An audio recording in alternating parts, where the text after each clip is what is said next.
Good evening, everyone.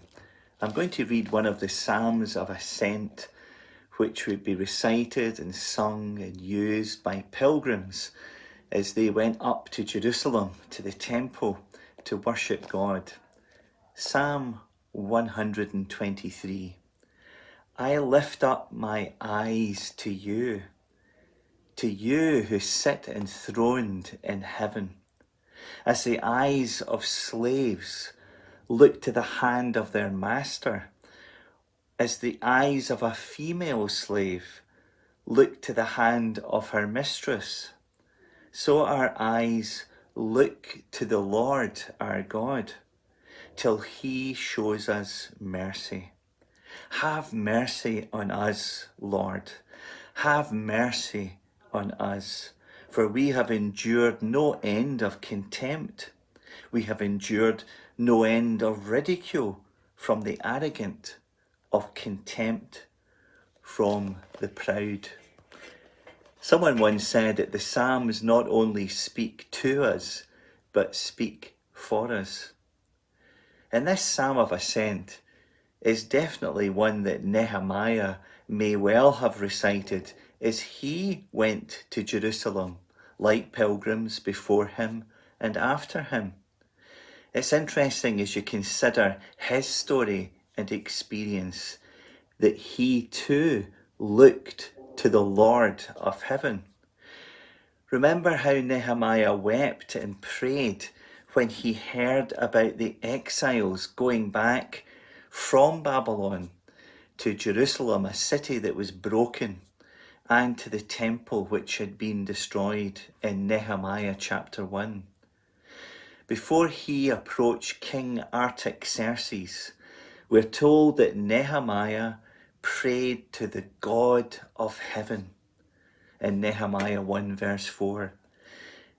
Notice that he prayed to God on his heavenly throne before approaching King Artaxerxes in his earthly throne. Nehemiah did something and responded to the call of God to go to Jerusalem and to help to rebuild that great city. Going to Jerusalem and overseeing the rebuilding of its walls and defences. But it wasn't easy. As Psalm 123 reminds us, he faced the contempt and the ridicule of the proud and the arrogant. Sanballat and Tobiah were angry. They were incensed that Nehemiah and the people were rebuilding the walls. The opposition was real. The ridicule was hurtful. And what was Nehemiah's response? He prayed to the God of heaven. When Sanballat and Tobiah heard that things were progressing regarding the rebuilding of Jerusalem, they became angry, it tells us in the book of Nehemiah, and they plotted against to fight God's people and to stir up trouble. In Nehemiah 4 verses 7 to 8. What was Nehemiah's response? In chapter 4 of Nehemiah verse 9, he prayed to the God of heaven. Then we read that Geshem the Arab, as well as Sanballat and Tobiah and the other enemies, continued to come against Nehemiah in particular. It had become personal.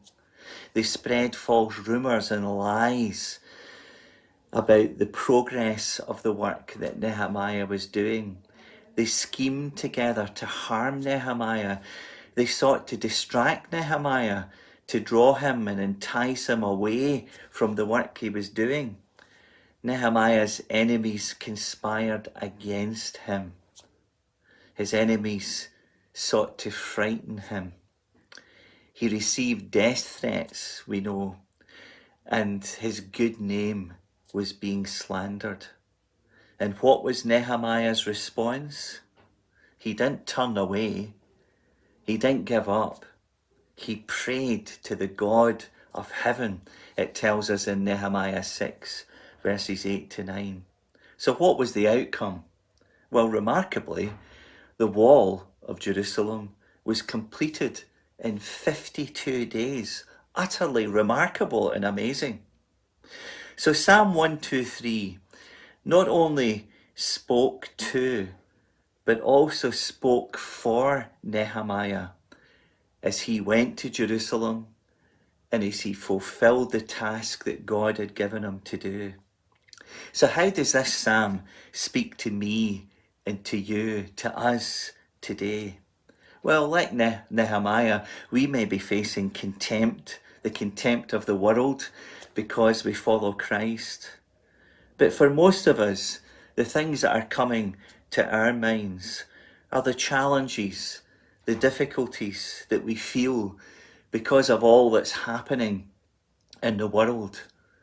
Our world is broken, and that can make us sometimes feel worried and anxious. Or perhaps we're thinking about things that we're facing in our own lives right now, in our relationships, our marriages, our parenting, our family life, our work.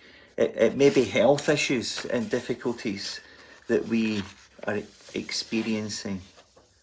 So, can I encourage us, whatever we're facing, to allow Psalm 123 not only to speak to us, but also to speak for us, and to remember Nehemiah and his example. No matter what's happening in us and the circumstances around us in the world, three things come as an encouragement and an exhortation to us from this psalm. Verse 1 of Psalm 123, look high and see the Lord of heaven. Verse 2, be humble, serve the Lord of heaven. And verse 3 and 4, ask for his help. Seek the mercy of the Lord of heaven. So look high, see the Lord of heaven, be humble, serve the Lord of heaven, ask for help, seek the mercy of the Lord of heaven. And God bless you tonight.